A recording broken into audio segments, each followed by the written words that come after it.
Hope of the Wicked, The Master Plan to Rule the World by Ted Flynn. Published by MAXKOL Communications, Inc., copyright 2000.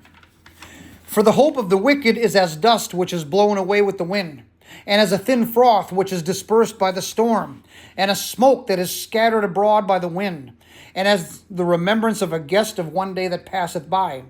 But the just shall live forevermore, and their reward is with the Lord, and the care of them with the Most High. Wisdom chapter 5, verses 15 and 16. Preface. A war rages today for the heart, mind, and soul of man. It is boiled below the surface, hidden in stealth for several generations. At stake is nothing less than the complete indoctrination of America and the world into an utterly alien manner of thinking and living. This book ties together various knowledge and documentation to illustrate without the shadow of a doubt that there has been an agenda behind the scenes to control world events and ultimately humankind itself. It provides sure evidence that a global structure exists that few could imagine, a structure commonly called the shadow government. This book is not a walk in the park on a sunny spring day. It will rattle you to the core of your existence because many of your previously held beliefs will need to be rethought. It will question many areas where you thought you were intellectually and emotionally safe. It will also cause you to question the news and other information in a much more penetrating way. At first blush, it could cause you to think that the material is born from the tree of a right-wing radical, an extremist, a constitutionalist, a member of a militia, the John Birch Society, the Christian Coalition, or other groups that would be considered right of center. However, I am none of these, not even a member of the National Rifle Association. I am merely a scribe who has read for nearly 25 years on this subject, seen that clear patterns exist, and gradually patched together a quilt from disparate information. I am not alone. It is not a question of being a Democrat, Republican, or a member of the Reform Party. It is much deeper than that, because the stench is institutional and has existed for generations. People from all different political and sociological backgrounds are seeing that the material presented in this book is not as far-fetched as one would think. When you are finished, there will be absolutely no doubt that it is true. Your perception of reality will be altered. Those who will gain the most will be those who drop the baggage they carry from preconceived notions. Most of what you think about the world is really from the news you read, and most every news organization is controlled by a global elite that has been conditioning you without your even knowing it. When someone can do that, it is genius. And we are dealing with pure, unadulterated genius with this group. This group has no affections or ideologies. It is solely about control. There is a plan for a one world order, a new world order, a new way of thinking. It is not emerging, it is here now. And it is here with a vengeance. A paradigm shift has occurred wherein everything that you were ever taught about government can no longer explain what is really happening behind the scenes. America's demise is the result of an orchestrated effort designed to force us to approach the negotiating table as an equal to everyone in the world. It is an insidious plot hatched in sophisticated clubs and restaurants where the general public never pokes its eyes or ears. There is a group of global elitists who plan to rule the world on the terms they have legislated into existence. Who are they? Where do they work? What are their professions? What is their nationality? They are an elite group of bankers, philanthropists, and senior-level policy wonks who have signed on to the theory that the world needs rehabilitation because it doesn't work the way that they perceive it should work. It springs from a Hegelian doctrine that believes man is best when he serves the state. They seek to impose an impossible utopia. No sense of the divine will be allowed. In fact, it must be forcibly eradicated if a new world is to emerge, because people must have nothing independent of that world to believe in. It operates so quietly, you don't even know it exists. This secrecy and camouflage represent its closest proximity to perfection, for barely anybody knows it is even there. The one world order and one world religion, both of the same beast, will be required thinking. Conformity will be mandatory. Those considered politically incorrect will be marginalized out of the circle of influence and will lose their ability to exist in the public marketplace. Independent thought and those who embrace it will be cast out of accepted society. And don't think that you will be able to sit by and watch idly as a neutral without opinion. For no fence-sitting will be possible. You will be either in or out. Is this about a conspiracy view of history? Not to be coy, but the answer is yes and no. Why would part of the answer be no? Because the overwhelming majority of the people desiring and working toward a new world order is doing so from a humanistic agenda. In their hearts, these people believe they are doing a service for humanity and the world, and to a limited extent, they are. To the elitists, it is often about doing what is right in their eyes. But who will truly rule the new world? Under what administrative umbrella? Under what moral or spiritual principles? What will be the guidelines? What is the ruler's name? What will his title be? Among this elite group, these questions are never asked, for pride and ambition rule their hearts. The other part of the answer is yes. To fully comprehend the magnitude of this answer and to agree with this yes is probably rooted in grace. Some seem to get it and others don't. The Latin root of conspiracy is conspirare, which means to breathe together. Are there people who conspire for the same purpose and intended goal? The answer is absolutely yes. Here a distinction must be made that is possibly the most critical issue in reviewing this material. What are the differences between an association, a cartel, and a conspiracy? These three concepts have vastly different implications if you are to subscribe to the theories presented in this book. Not to give away the plot so early, but a conspiracy is done in private with the intent of shielding truth from others. For someone to think that this doesn't happen, one would have to be naive. As the author, I would ask one special favor so that you would fully grasp the material presented. Stay with the book and read it all the way to the end. The material is very dense and somewhat complicated, and it builds upon each previous chapter. But by the end, the conclusions presented are bulletproof. It is a little like untangling a large knotted ball of threads in order to weave together a shirt. If you wish to skip a part because the information doesn't particularly interest you, grab the essence of what's being said and move on. It was an enormous task to piece together very fragmented information and get it to flow. By the end of this book, you will see that one world government is going to be a reality because the plan is so close to completion. Your comfort zone will be disturbed. There is a master plan for the conquest of the world, and very few are even aware that it exists, even on the most senior corporate and governmental levels. Although this is not considered a spiritual book, it could be thought by many to be profoundly so. It is prophetic in the sense that there is a strong base of physical evidence which, pieced together, will point to the fulfillment of the general confluence of events.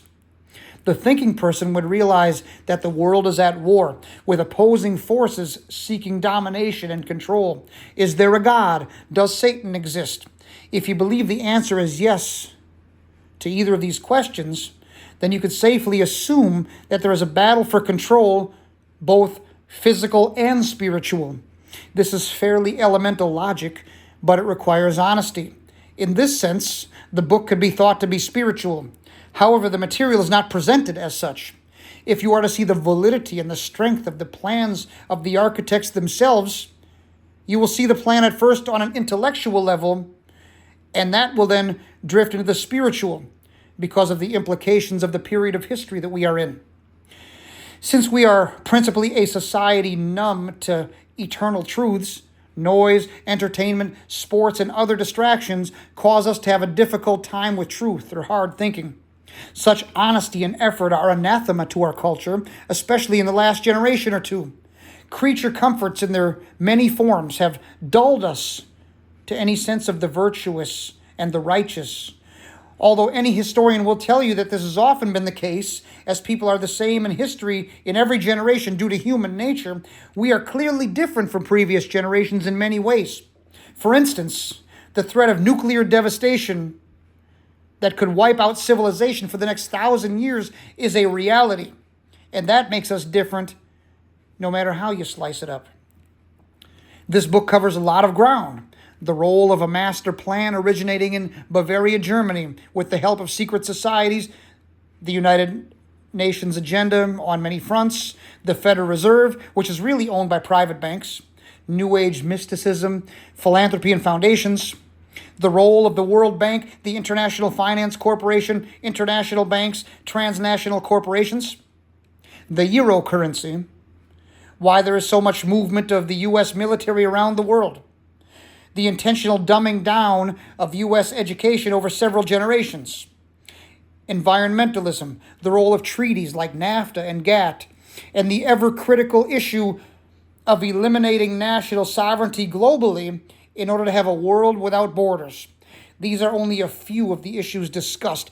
Each chapter covers a significant area, each a primary focus of the one world agenda. The puzzle is assembled piece by piece, and by the end you will be able to see an image of what has been built in stealth.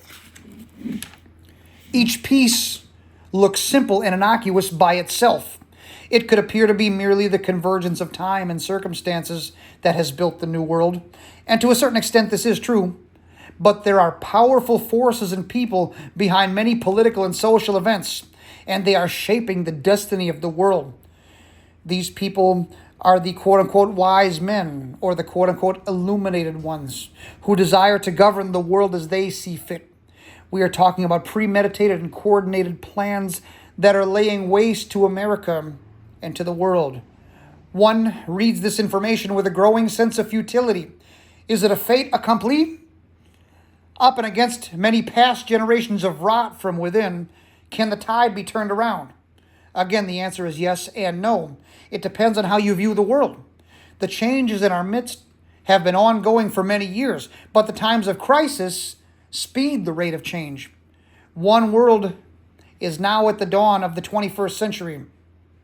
Our world is now at the dawn of the 21st century and poised for cataclysmic changes.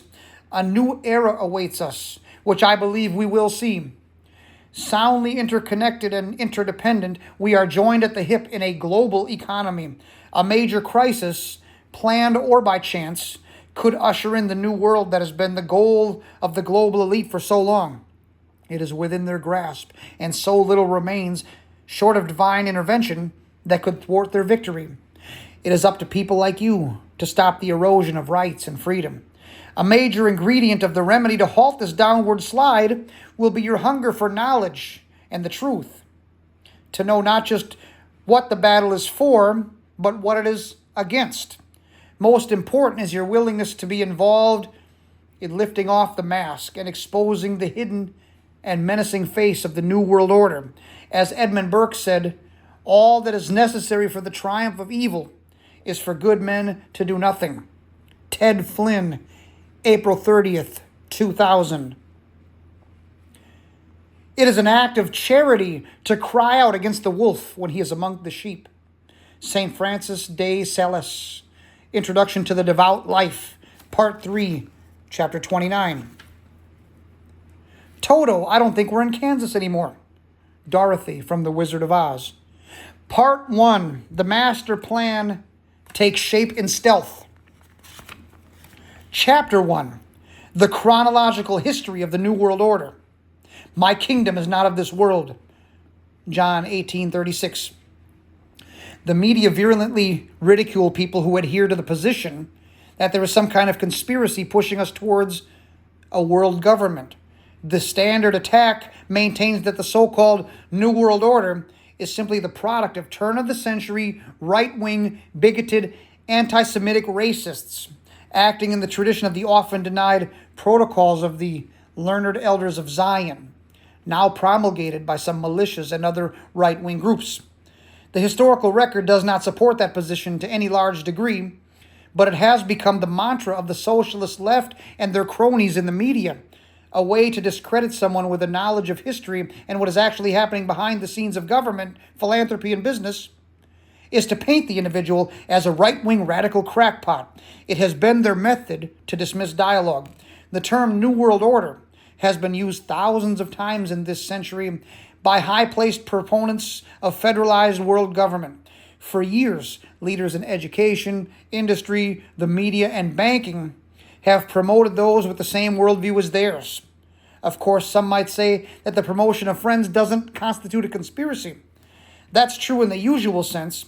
However, it does represent an open conspiracy, as described by noted Fabian socialist H.G. Wells in his book, The Open Conspiracy, Blueprints for a World Revolution, published in 1928.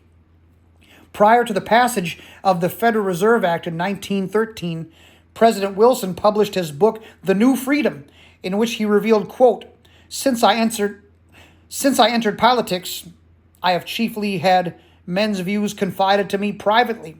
Some of the biggest men in the U.S. in the field of commerce and manufacturing are afraid of somebody, are afraid of something. They know that there is a power somewhere so organized, so subtle, so watchful, so interlocked, so complete, so pervasive, that they had better not speak above their breath when they speak in condemnation of it. Close quote. On November 21st, 1933, President Franklin Roosevelt wrote in a letter to Colonel Edward Mandell House, President Woodrow Wilson's close advisor, quote, The real truth of the matter is, as you and I know, that a financial element in the larger centers has owned the government since the days of Andrew Jackson, close quote. That there is such a thing as a cabal of power brokers who control government from behind the scenes has been detailed several times in this century by credible sources. Professor Carroll Quigley was Bill Clinton's mentor at Georgetown University. President Clinton publicly paid homage to the influence that Professor Quigley had on his life. Quigley's magnum opus, his book Tragedy and Hope, published in 1966, defines the cabal. Quote, There does exist and has existed for a generation an international network which operates to some extent in the way the radical right believes communists act. In fact, this network, which we may identify as the Round Table groups, has no aversion to cooperating with the communists or any other groups, and frequently does so. I know of the operations of this network because I've studied it for 20 years and was permitted for 2 years in the early 1960s to examine its papers and secret records. I have no aversion to it or to most of its aims, and have for much of my life been close to it and to many of its instruments. I have objected, both in the past and recently, to a few of its policies, but in general my chief difference of opinion is that it wishes to remain unknown, and I believe its role in history is significant enough to be known. Close quote. On May 4th, 1993, Council on Foreign Relations CFR President Leslie Gelb said on the Charlie Rose Show, quote, You had me on before to talk about the New World Order. I talk about it all the time. It's one world now. The Council on Foreign Relations, CFR, can find, nurture, and begin to put people in the kinds of jobs this country needs. And that's going to be one of the major enterprises of the Council under me, close quote. Former CFR Chairman John J. McCloy, who was chairman from 1953 to 1970, actually said they've been doing this since before the 1940s. Quote, The thrust towards global government can be well documented, but at the end of the 20th century, it does not look like a traditional conspiracy in the usual sense of a secret cabal of evil men meeting clandestinely behind closed doors. Rather, it is a networking of like-minded individuals in high places to achieve a common goal, as described in Marilyn Ferguson's 1980 insider classic, The Aquarian Conspiracy, close quote. Perhaps the best way to relate this would be a brief chronology of the New World Order. The facts seem to speak for themselves. Some important dates. 1776, the root of philosophy and thought for the New World Order, Novus Ordo Seclorum, is birthed in Bavaria by Adam Weishaupt. He was a professor of canon law who adopted Masonic thinking for a new structure to the world. 1844, Benjamin Disraeli, Prime Minister of Great Britain, states, quote, So you see, the world is governed by very different personages from what is imagined by those who are not behind the scenes. Close quote. 1846, Pope Pius IX writes about the changes that he saw in the future. Quote, That infamous doctrine of so-called communism is absolutely contrary to the natural law itself, and if once adopted, would utterly destroy the rights, property, and possessions of all men and even society itself. Close quote. 1848. The alleged need for a change in the basic way things are done is consistent with the teachings of the father of communism, Karl Marx. When he co-authors the Communist Manifesto with Friedrich Engels, Marx writes that the communists, quote, openly declare that their ends can be attained only by the forcible overthrow of all existing social conditions, close quote. 1857, the National Education Association, or the NEA, is founded as a professional association. The U.S. Congress charters it in 1906, and the IRS declares it a union in 1978. Largely financed by the Rockefeller and Carnegie Foundations, the NEA today is the nation's chief education lobby. It ranks among the 10 largest political action committees, or PACs, according to the most recently filed Federal Election Commission, FEC, reports. With some 2.2 million members, the NEA creates regulations and certifies teachers to carry out its admittedly radical agenda. 1904, John Dewey begins his subsequent life's career of teaching at the Teachers College at Columbia University, becoming head of its education department, where he would come to mold 20th century educational thought. Funded by Rockefeller and Carnegie, the Teachers College propels Deweyism into the public schools through many radical disciples of Dewey's progressive education system. A Fabian socialist, Marxist, and Darwinist, Dewey's agenda is to infuse socialism into the nation's public schools. So determines the Reese Congressional Committee on Education in the 1950s. Columbia's Teachers College has served as the model program for teacher training programs across the United States, giving advanced degrees to as many as 1/4 of all present high school superintendents and half of Teachers College heads. 1912, Colonel Edward M. House, the future close advisor of President Woodrow Wilson, publishes his book, Philip Drew Administrator, in which he promotes, quote-unquote, socialism as dreamed of by Karl Marx. 1913, the Federal Reserve Bank is created. Planned at a secret meeting in 1910 on Jekyll Island, Georgia, by a group of bankers and politicians, including Colonel House, it transfers the power to create money from the American government to a private group of bankers. It is probably the largest generator of debt in the world. It is not federal, and there are no reserves.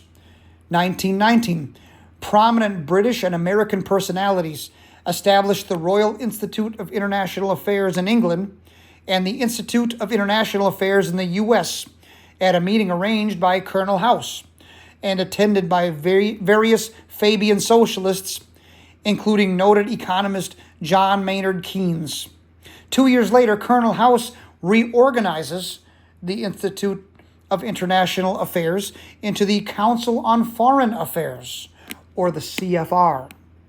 1922, the CFR endorses world government in its journal Foreign Affairs.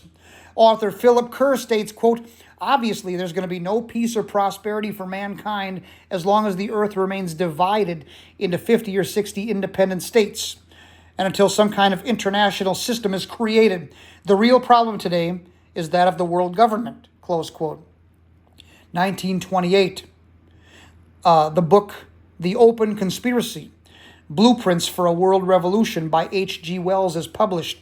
A former Fabian socialist, Wells writes, quote, the political world of the open conspiracy must weaken, efface, incorporate, and supersede existing governments. The open conspiracy is the natural inheritor of socialist and communist enthusiasms. It may be in control of Moscow before it is in control of New York. The character of the open conspiracy will now be plainly displayed. It will be a world religion, close quote.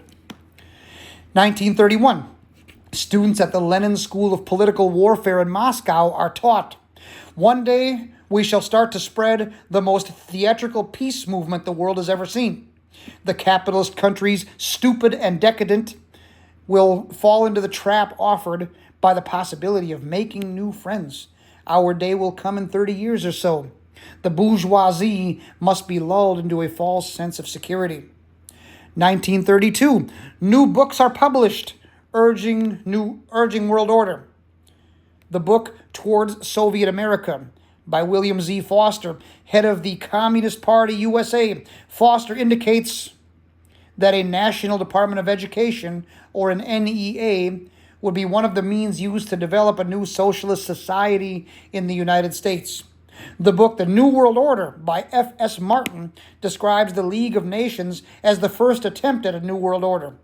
Marvin says, quote, nationality must rank below the claims of humankind as a whole.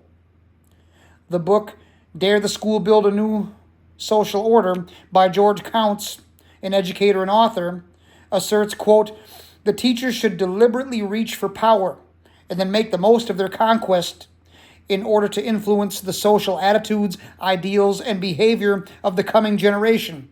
The growth of science and technology has carried us into a new age where ignorance must be replaced by knowledge, competition by cooperation, trust in providence by careful planning, and private capitalism by some form of social economy, close quote.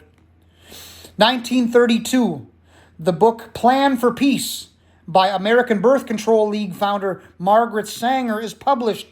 She calls for coercive sterilization, mandatory segregation, and rehabilitative concentration camps for all, quote, dysgenic stocks, including blacks, Hispanics, American Indians, and Catholics. 1933, the first Humanist Manifesto was published. Co-author John Dewey, the noted philosopher and educator, calls for a synthesizing of all religions and a, quote, socialized and cooperative economic order. Co-signer C.F. Potter said in 1930, quote, education is thus a most powerful ally of humanism, and every American public school is a school of humanism. What can the theistic Sunday schools meeting for 1 hour a week, teaching only a fraction of the children, do to stem the tide of a 5-day program of humanistic teaching, close quote. Dewey's progressive education spreads phenomenally throughout the 30s and the 40s. 1933, the book The Shape of Things to Come by H.G. Wells is published. Wells predicts a second world war around the year 1940, originating from a German-Polish dispute. After 1945, there would be an increasing lack of public safety in the quote-unquote criminally infected areas. The plan for the modern world state would succeed on its third attempt about 1980 and come out of something that would occur in Basra, Iraq. The book also states, quote, although world government had been plainly coming for some years, although it had been endlessly feared and murmured against, it found no opposition prepared anywhere, close quote. 1934, the book The Externalization of the Hierarchy by Alice A. Bailey is published. Bailey is an occultist whose works are channeled from a spirit guide, the Tibetan master or demonic spirit Djwal Khul, Khul. Bailey uses the phrase points of light in connection with a new group of world servers and claims that 1934 marks the beginning of the, quote, organizing of the men and women group work of a new order with progress defined by service, the world of the brotherhood, the forces of light, and out of the spoliation of all existing culture and civilization, the new world order must be built, close quote. This book is published by the Lucis Trust, incorporated originally in New York as the Lucifer Publishing Company. Lucis Trust is a United Nations NGO, non-governmental organization, and has been a major player in recent UN summits. Future Assistant Secretary General of the UN, Robert Mueller, would credit the creation of his World Core Curriculum for Education to the underlying teachings of Djwal via Alice Bailey's writings on the subject. 1937, Pope Pius XI writes, quote, "Communism has behind it occult forces, which for a long time have been working for the overthrow of the Christian social order," close quote. 1939, in an address by John Foster Dulles, former U.S. Secretary of State, he proposes that America lead the transition to a new order of less independent, semi-sovereign states bound together by a league or federal union.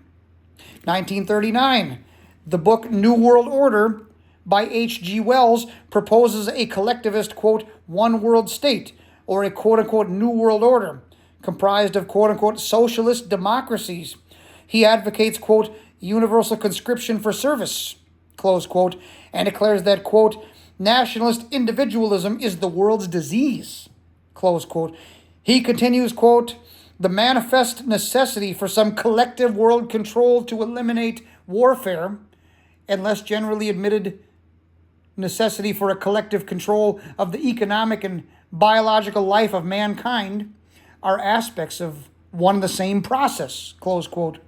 He proposes that this be accomplished through universal law and propaganda or education.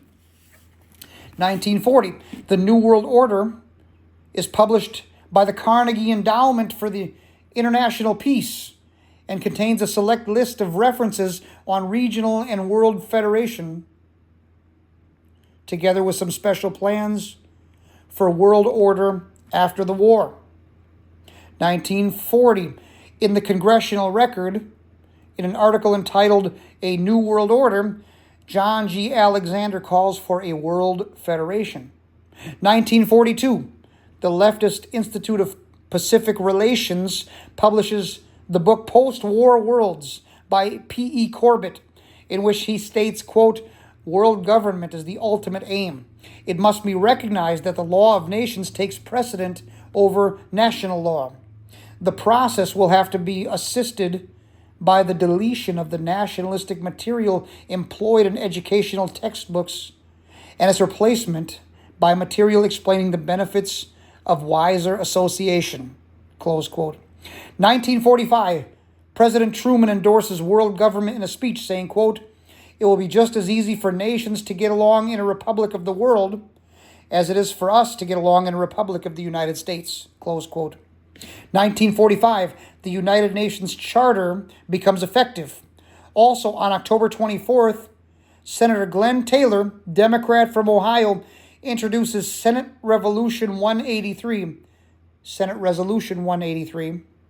calling upon the U.S. Senate to go on record as favoring creation of a world republic, including an international police force. 1946, Alger Hiss is elected president of the Carnegie Endowment for the International Peace. Hiss holds this office until 1949. Early in 1950, he is convicted of perjury and sentenced to prison after a sensational trial and congressional hearing in which Whittaker Chambers, a former senior editor of Time magazine, testifies that Hiss was a member of his Communist Party cell. 1946, the book The Teacher and World Government by former editor of the NEA Journal, National Education Association, Joy Elmer Morgan, is published. He says, quote, in the struggle to establish an adequate world government, the teacher can do much to prepare the hearts and minds of the children for global understanding and cooperation. At the very heart of all agencies which will assure the coming of world government must stand the school, the teacher, and the organized profession, close quote. 1947, the American Education Fellowship, formerly the Progressive Education Association, organized by John Dewey, calls for the, quote, establishment of a genuine world order, an order in which national sovereignty is subordinate to world authority, close quote.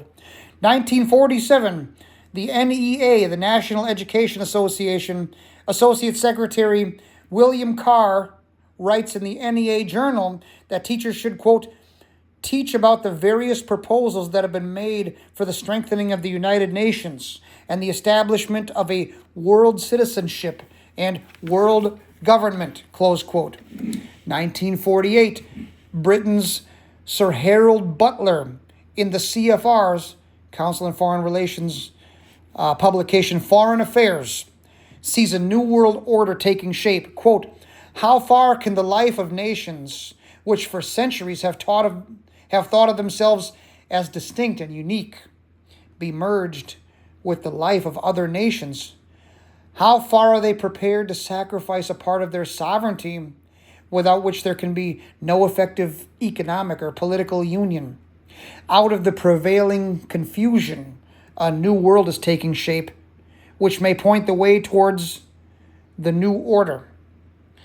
That will be the beginning of a real United Nations, no longer crippled by a split personality, but held together by a common faith, close quote. 1948, the president of UNESCO, UNESCO, United Nations Educational, Scientific, and Cultural Organization, and Fabian socialist Sir Julian Huxley calls for a radical eugenic policy in UNESCO in its purpose and its philosophy that he wrote. He states, quote, thus, even though it is quite true that any radical eugenic policy of controlled human breeding will be for so many years politically and psychologically impossible, it will be important for UNESCO to see that the eugenic problem is examined with the greatest care and that the public mind is informed of the issues at stake, that much that is now unthinkable may at least become thinkable, close quote. 1948, the preliminary draft of a quote-unquote world constitution is published by U.S. educators advocating regional federation on the way toward world federation or government, with England incorporated into a European federation. The Constitution provides for a quote-unquote World Council, along with a quote-unquote Chamber of Guardians, to enforce world law. Also included is a quote-unquote preamble calling upon nations to surrender their arms to the world government, and including the right of this quote-unquote Federal Republic of the world to seize property for federal use. 1950, the Senate Foreign Relations Subcommittee introduces Senate Concurrent Resolution 66, which begins, quote, whereas, in order to achieve universal peace and justice, the present Charter of the United Nations should be changed to provide a true world government constitution, close quote. The resolution was first introduced in the Senate on September 13th, 1949 by Senator Glenn Taylor, Democrat of Ohio, Senator Alexander Wiley, Republican of Wisconsin, called it a, quote, consummation devoutly to be wished for, and said, quote, I understand your proposition is either to change the United Nations or to change or create by a separate convention a world order, close quote. Senator Taylor stated, quote, we would have to sacrifice considerable sovereignty to the World Organization to enable them to levy taxes in their own right to support themselves, close quote. 1952, John Foster Dulles, soon to become Secretary of State, says in a speech to the American Bar Association in Louisville, Kentucky, that, quote, treaty laws can override the Constitution, close quote. He says treaties can take power away from Congress and give them to the president. They can take powers from the states and give them to the federal government or to some international body. And they can cut across the rights given to the people by their Constitutional Bill of Rights. A Senate amendment proposed by GOP Senator John Bricker would have provided that no treaty could supersede the Constitution, but it fails to pass by one vote. 1953, the Reese Congressional Committee investigates the CFR and her sister organization, the Institute of Pacific Relations. The committee and director of research, Norman Dodd, found that the council, quote, overly propagandizes the globalist concept. Close quote. Quite plainly, the Council's aim is to abolish national sovereignty for globalism. Its two objectives are world government and global banking. While building a universal community of nations, its president, Leslie Gelb, defined one of the Council's major undertakings as finding, nurturing, and placing people in today's one world order. 1954, Prince Bernhard of the Netherlands establishes the Bilderbergers, international politicians and bankers who meet secretly on an annual basis. The meeting takes place in a Dutch hotel. 1957, Julian Huxley, the first Director General of UNESCO, writes in anticipatory triumph, quote, "Operationally, God is beginning to resemble not a ruler, but the last fading smile of a cosmic Cheshire cat," close quote. 1958, the book World Peace Through World Law is published, wherein authors Grenville Clark and Louis Sohn, Sohn, advocate using the UN as a governing body for the world disarmament, and a world police force and legislature. 1958, Aldous Huxley, in his book Brave New World Revisited, quotes a character called the Grand Inquisitor from one of Dostoevsky's parables as saying, quote, "In the end, the people will lay their freedom at the controller's feet and say, 'Make us your slaves, but feed us,'" close quote. Huxley gives us a date when changes could occur. He writes, quote, "The 21st century will be the era of world controllers," close quote. And then he tells us why these quote-unquote controllers would not fail. Quote, "The older dictators fell because they could never supply their subjects with enough bread, enough circuses, enough miracles and mysteries. Under a scientific dictatorship, education will really work, with the result that most men and women will grow up to love their servitude and will never dream of revolution.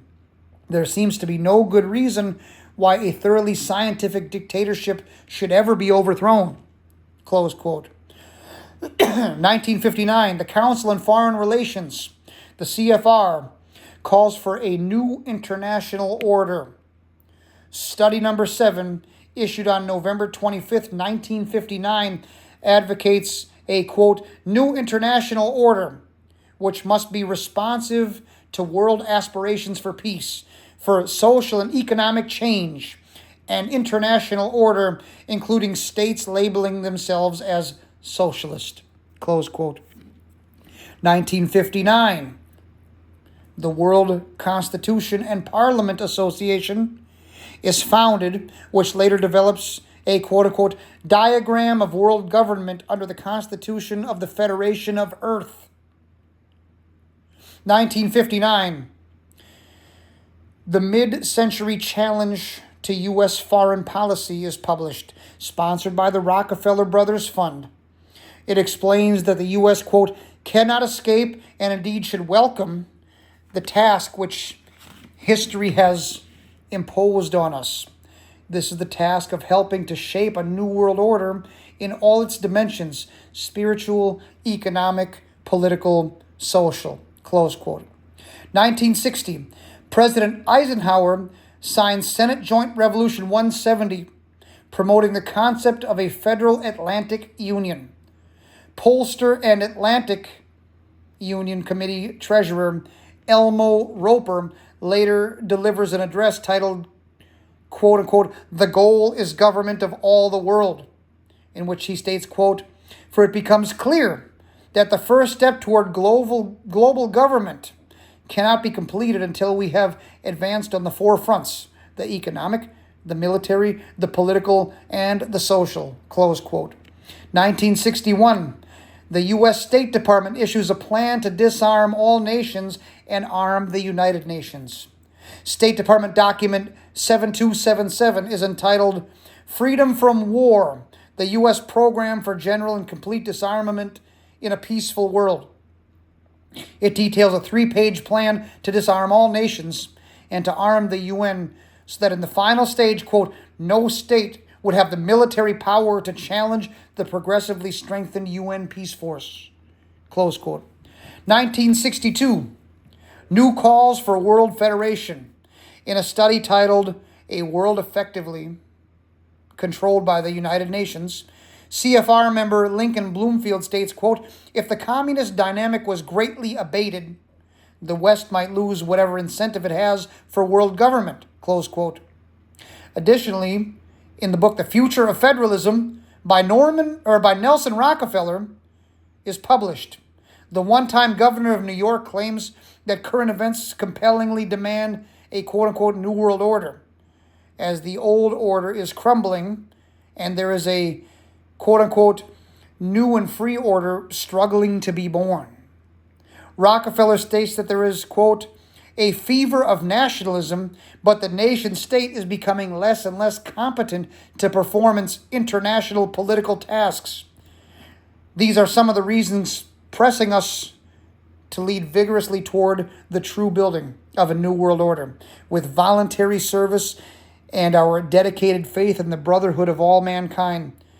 Sooner, perhaps, than we realize, there will evolve the bases for a federal structure of the free world, close quote. 1963, Report from Iron Mountain is commissioned and published in 1966. A structural blueprint was established by leading intellectuals on the methods to establish a new world order based upon a perpetual state of war and chaos. The book in later years was suppressed,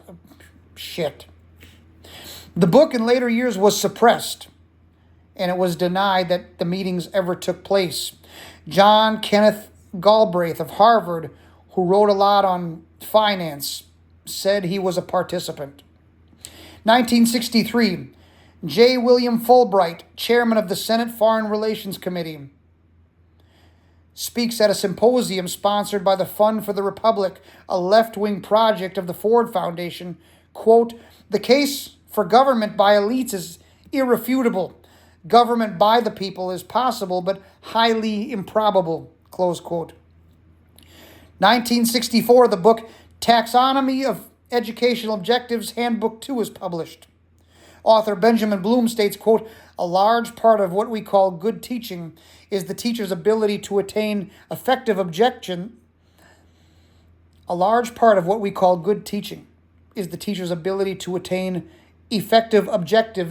through challenging the student's fixed beliefs, close quote.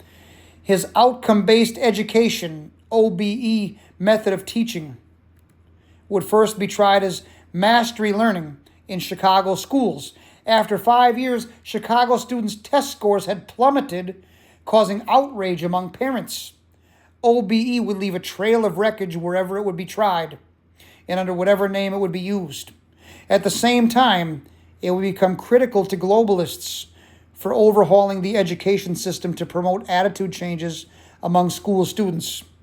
The dumbing down of America was the intent.